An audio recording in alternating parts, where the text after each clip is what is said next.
বর্ধমান থেকে দণ্ডি কাটতে কাটতে আদি যোগী যাচ্ছে বাংলার ছেলে দ্বীপ। প্রায় 2158 কিলোমিটার পথ, মাসের পর মাস এভাবেই রাস্তায় থাকবে দ্বীপ। যার সাথে দেখা হচ্ছে তাকে জড়িয়ে ধরছে একবার, খাবার ফল দিয়ে সাহায্য করছেন অনেকেই, আবার কেউ কেউ মিষ্টিও খাওয়াচ্ছেন। সময় কাটাচ্ছেন দ্বীপের সাথে, মুখে তার মিষ্টি হাসি, কোনো কষ্টের ছাপ নেই। বিশ্রাম না নিয়ে এগিয়ে চলছে পথে।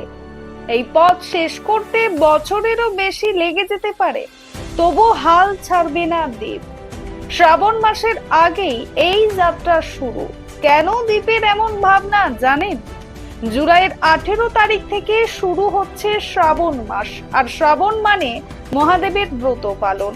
কাঁধে বাঁক নিয়ে তারকেশ্বর যাওয়া অথবা অন্যান্য মন্দিরেও যাত্রা, সোমবার করে উপবাস রাখা। বিশ্বাস করা হয় এ মাসে মহাদেব ভোলানাথ মা পার্বতীর সাথে ভ্রমণ করতে আসে এই পৃথিবীতে। তাই এই শ্রাবণ মাসেই আদি যোগী দর্শন হতে চান বাংলার ছেলে দ্বীপ।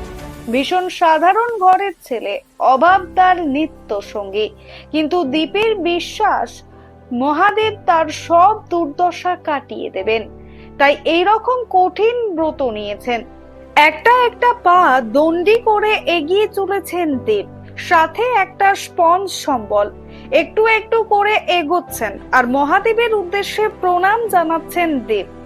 এটাই দ্বীপের পুজো দেবার অভিনব প্রচেষ্টা। শ্রাবণ মাসের প্রথম সোমবার অত্যন্ত গুরুত্বপূর্ণ বলা হয়। এই দিন কোনো ভক্ত যদি সৎভাবে ব্রত পালন করেন, ভক্তি ভরে শিবের পুজো করেন, তাহলে ভোলে বাবা তার সমস্ত ইচ্ছে পূরণ করবেই। দ্বীপের এই কষ্ট চোখে দেখা যাচ্ছে না। হাসি খুশি ছেলেটা পথে পথে জীবনের কঠিন সংগ্রাম শুরু করেছেন। আপনারা সকলেই ওর পাশে থাকুন।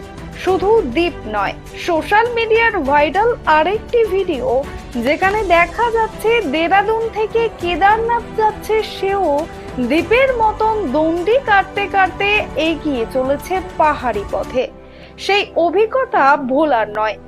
তারও ভিডিও ভাইরাল সোশ্যাল মিডিয়াতে, যা দেখে চমকে যাচ্ছে নেটিজেনরা। আপনিও কি এইরকম মুহূর্তের সাক্ষী? তাহলে কমেন্ট বক্সে কমেন্ট করতে ভুলবেন না। শ্রাবণ মাসে আপনার কোথায় পুজো দেওয়ার পরিকল্পনা রয়েছে সেটাও লিখে জানান। আমাদের ভিডিওটি ভালো লেগে থাকলে অবশ্যই শেয়ার, লাইক, কমেন্ট ও ফলো করবেন, সবারই কাছে পৌঁছে দেবেন।